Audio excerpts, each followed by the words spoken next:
Welcome to part 10 on how the Cadian army group is organised, and in this episode we'll be looking at the main support vehicles of the Astra Militarum that form the army group itself, ranging from the Atlas, the Bruennhilde, Hades breaching drill, the Hellbore, Landcrawler, Mole, Samaritan, Sentinel powerlifter, Termite, Hercules Halftrack, and of course the most common of them all, the Trojan.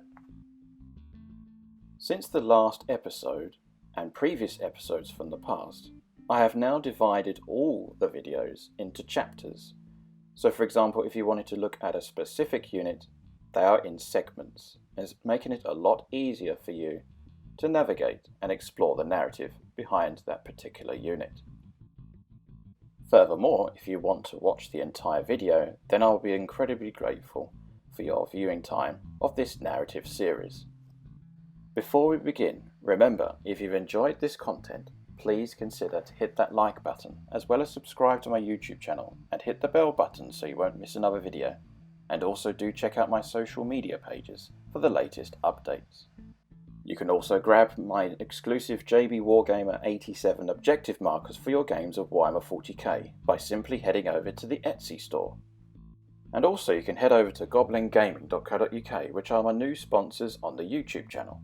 Using the affiliation link helps support the channel whenever you purchase your products on the web store. And of course, if you want to be part of the Striking Scorpion 82 and JB Wargamer 87 battle reports, and be a member of the army group itself and that of the Ultramarines, please consider to head over to my Patreon page. For as little as £1 a month, it really does help support the channel in such a big way, as it does take hundreds if not thousands of hours of research. In respect of the Warhammer 40k universe, I try to make these videos as accurately and as fair as possible to the Warhammer 40k narrative. All of the patrons supporting me will be in the end credits of this video, and in every video that I make, including the battle reports, as well as all the other content on the YouTube channel. Thank you for listening to the intro. Now, what are we waiting for? Let's get stuck into the utility vehicles of the Astra Militarum.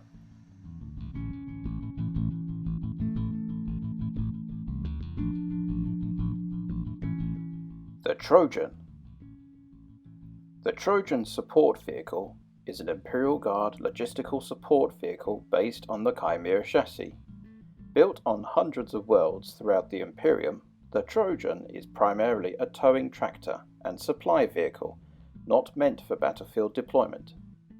In addition to the carrying supplies within the hulls, such as food, ammunition, and spare parts, it can carry additional supplies in specialized trailers or tow artillery pieces into position.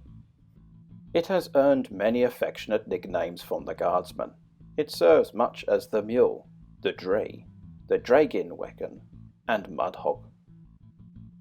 The Trojan is easy to manufacture, highly dependable, efficient in its role, and easy to repair in the field, thanks to its use of the same basic chassis engine in common with the Chimera.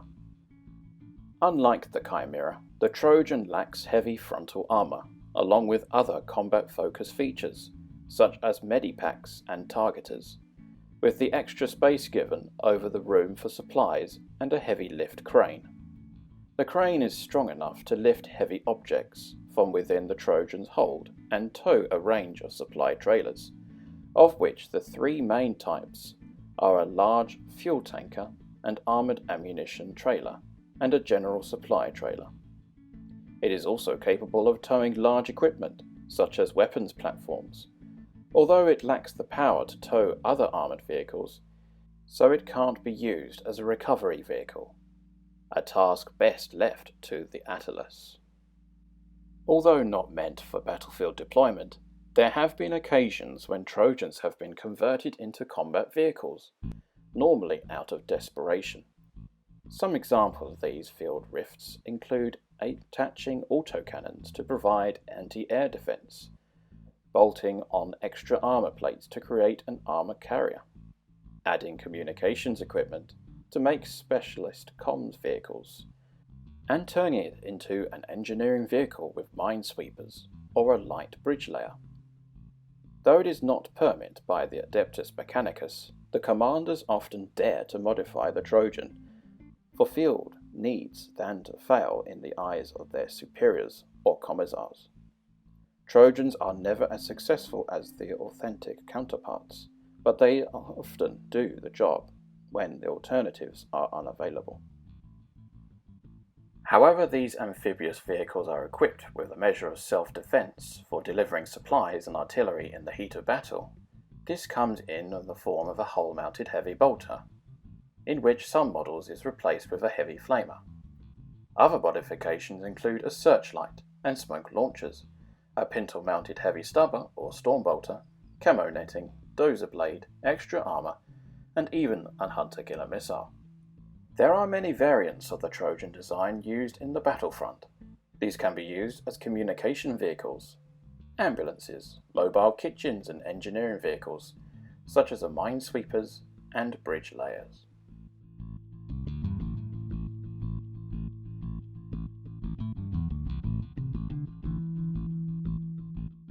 The Trojan consists of 3 members.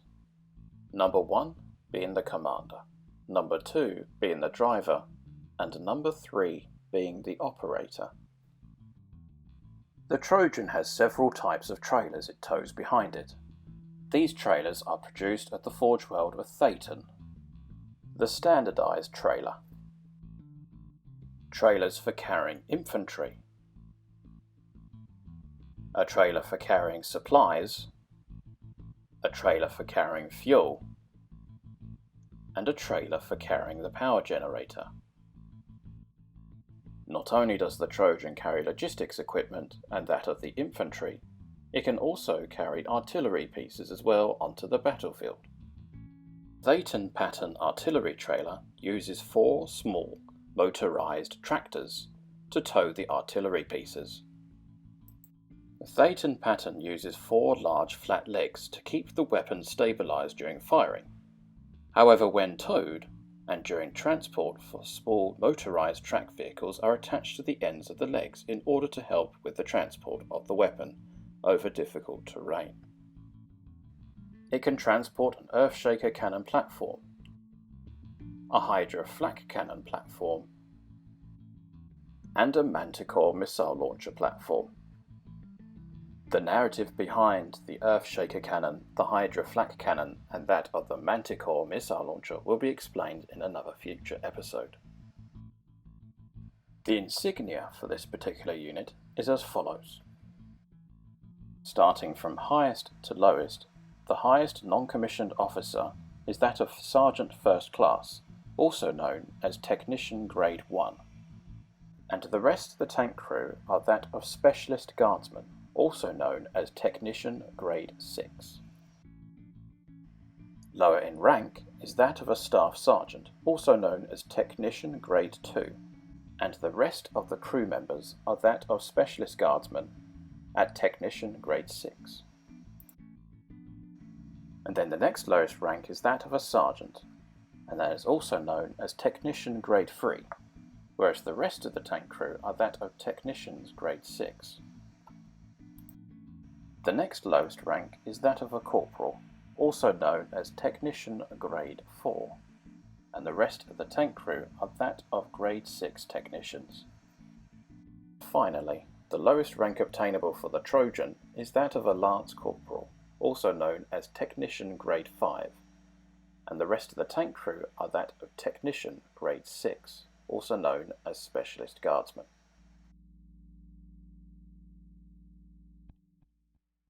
The Atlas Recovery Tank. The Atlas Recovery Tank is an Imperial Guard armoured recovery tank based on the Lehman Russ battle tank chassis. It is designed to recover disabled or destroyed vehicles and tow them back to friendly lines for repairs. The Atlas is a stripped-down Lehman Russ with no turret, weakened armour, and a supercharged engine to enable it to move weights in excess of 60 tons, with 3 or more needed to tow a super heavy tank when performing battlefield recovery an attached crane hooks up to the immobilized vehicle, while a rear spade is lowered to prevent the Atlas from being dragged backwards as it winches up the vehicle. The damaged vehicle will then be towed back to safety of friendly lines, when it will be replaced with large flatbed trailers towed by the Trojans and deliver at the regimental field workshop. The Atlas crew can also perform battlefield repairs on light damaged vehicles, such as replacing a thrown track, and for these purposes include an engine seer with servitor assists to ensure the correct blessings are performed. If a vehicle is damaged beyond repair, the crew will then inspect the wreck for possible salvage, commended its machine spirit to the Emperor, and leave it to rust. Not all regiments are lucky enough to field Atlases, but those who do usually group them into a single recovery squadron, usually under the direct command of a colonel and his staff. During battle, they will be held in reserve until a call comes through one of them to be brave for the battlefield and rescue a vehicle. Though not a frontline combatant, they are armed with a hull-mounted heavy bolter, can be modified to carry a pintle-mounted heavy stubber or storm bolter. Standard equipment includes a searchlight and smoke launchers, while other modifications include a dozer blade, turning them into general engineering vehicle, camo netting, extra armor, a minesweeper, rough terrain modification, track guards, and even a hunter-killer missile.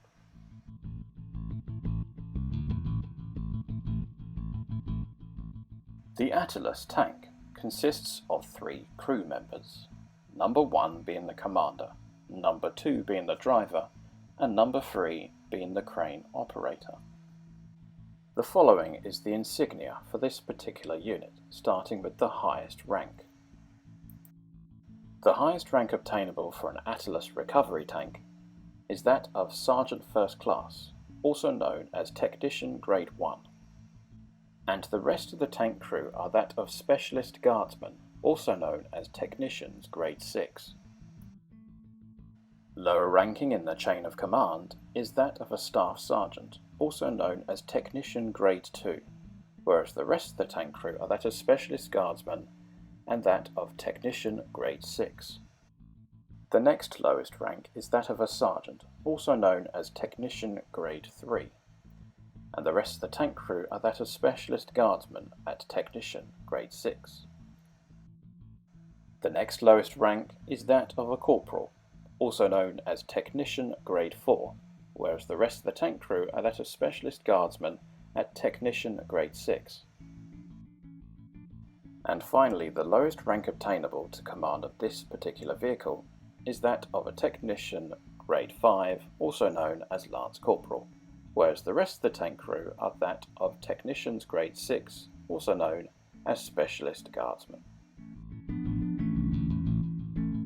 The Sentinel Powerlifter. Sentinel Powerlifters are a rear echelon variant used primarily for loading and unloading equipment and supplies. These Sentinels are equipped with a large hydraulic claws, also known as a powerlifter, easily capable of crushing a man to death, along with counterweight mounted on the rear to prevent it from tipping over. They are a common sight on the airfields, spaceship flight decks, and artillery positions, but will only be called upon to defend their position as a last desperate measure.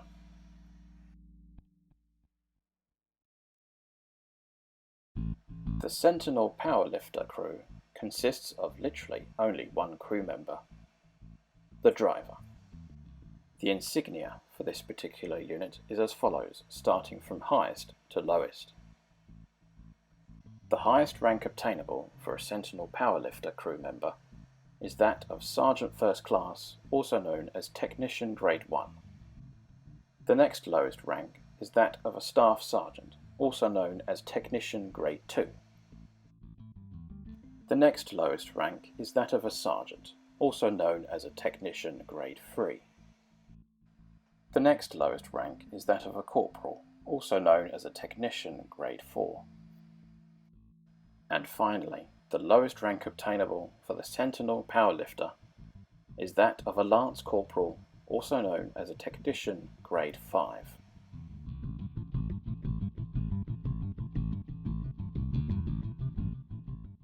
The Trojan, the Atlas, and the Sentinel Powerlifter are by far the most common variants in support of the Astra Militarum, the 18th Cadian Army Group. There are other utility vehicles, however the narrative and the specifications for the following units have yet to be released by the Adeptus Mechanicus.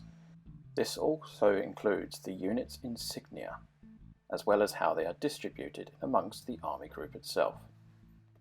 But what we can do is do a quick overview as to what their battlefield role is. The Smaritan. The Smaritan is an Imperial Guard battlefield medical vehicle. It is a variant of the Chimera that foregoes all offensive weaponry in favour of medical and communications equipment. Used in the role of a battlefield ambulance, the Smaritan is crewed by a medical company orderlies, who venture across the battlefield to collect wounded, providing minor treatments, and ferrying them to nearby Orders Hospitalia, field hospitals. The Bruennhilde.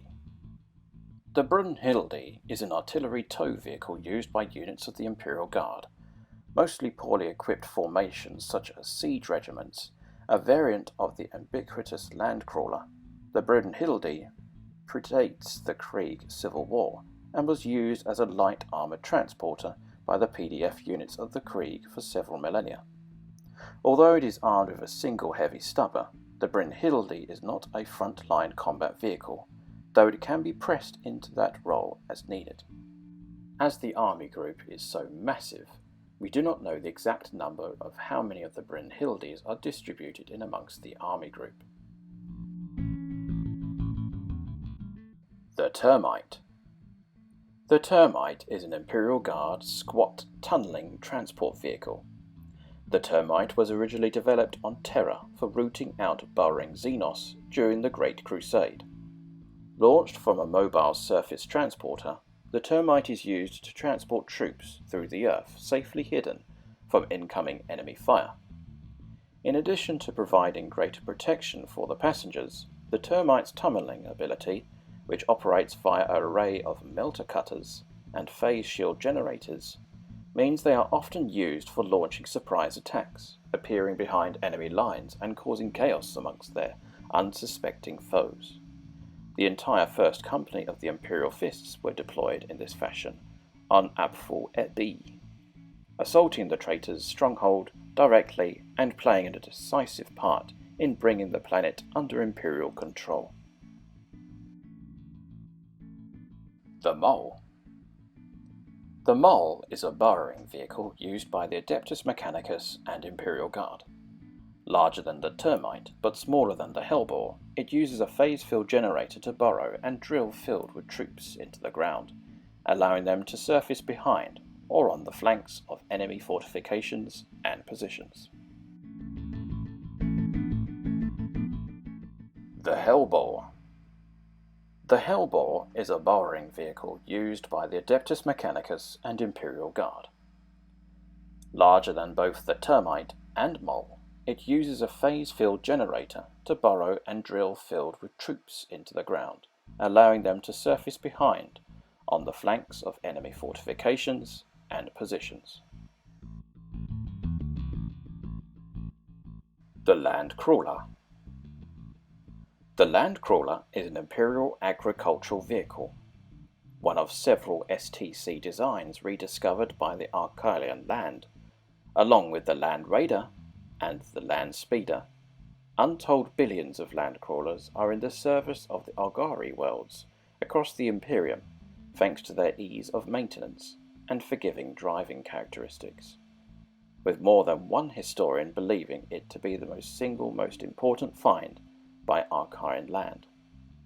The Landcrawler has been pressed into military service on more than one occasion, with the variants such as the Bruennhilde, which served during the Civil War of Krieg and is still used in some of siege regiments. The Hercules Halftrack.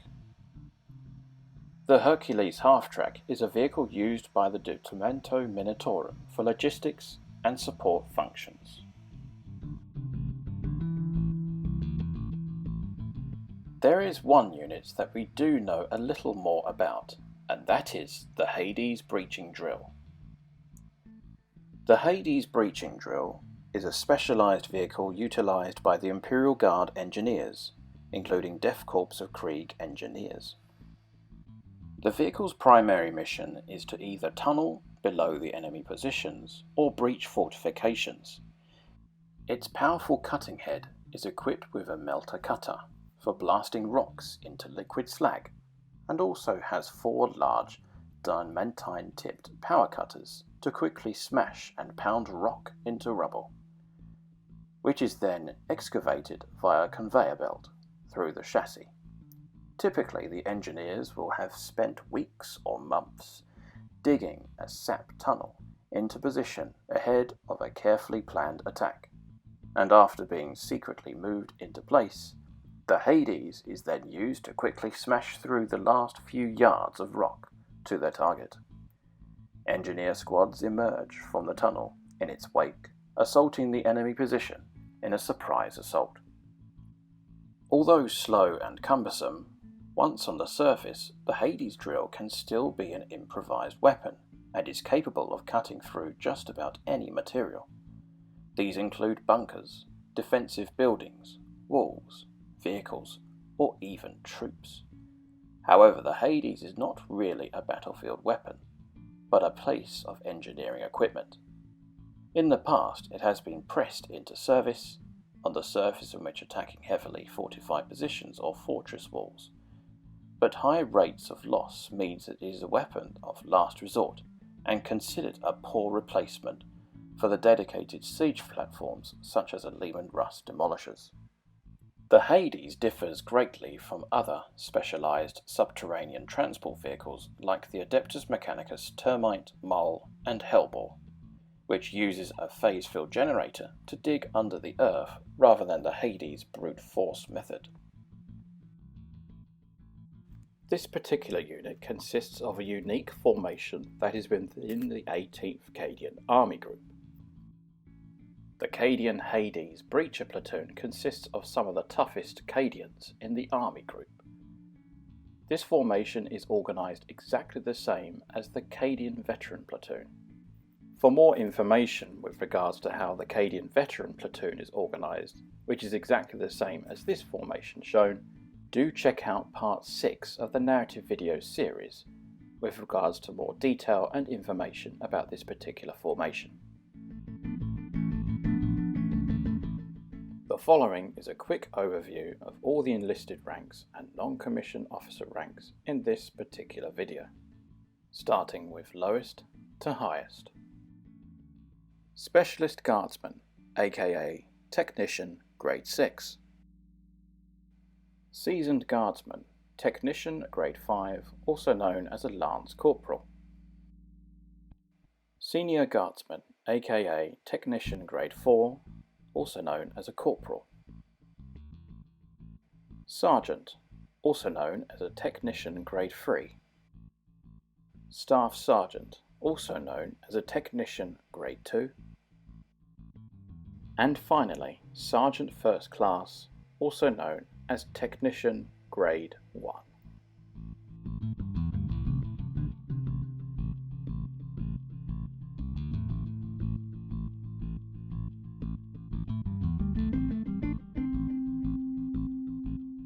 Thank you for watching this episode on how the Cadian Army Group is organised.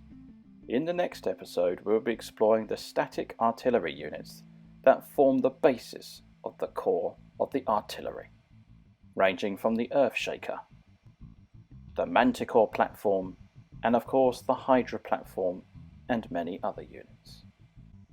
Remember, if you've enjoyed this video, please consider hitting that like button, as well as subscribe to my YouTube channel and hit the bell button so you won't miss another video. And remember, do check out my social media pages for more information. Do head over to the Etsy store for exclusive merchandise, and check out goblingaming.co.uk and hit the affiliation link. Doing so helps support the channel tremendously. And if you want to contribute further to the channel, please consider heading over to my Patreon page. Remember, for as little as £1 a month, I'll be incredibly grateful for your support, which will help keep these videos going. Again, thank you very much for watching, and as always, happy wargaming.